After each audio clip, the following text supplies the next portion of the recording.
Здравейте хора, аз съм нова в YouTube и да кажа повече за мен. Занимавам се с музика, живея в село, в смисъл не че живея. По принцип в град живея, но идвам през почивните дни при баба, понеже обичам село. Музиката е, че свиря на тромпет. Много искам да ме последвате и да харесате, защото съм нова и много искам да пробвам, какво да снимаш, някакви такива видеа.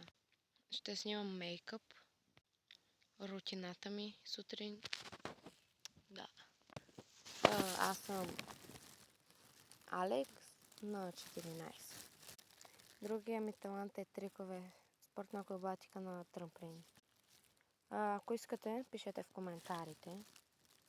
Може да напишете какво искате да снимам.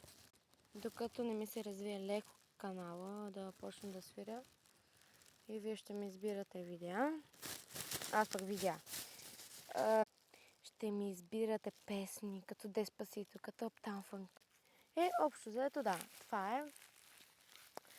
Просто най-важното е да ме последвате. В коментарите да пишете, искате ли да снимам мейкъп. Да.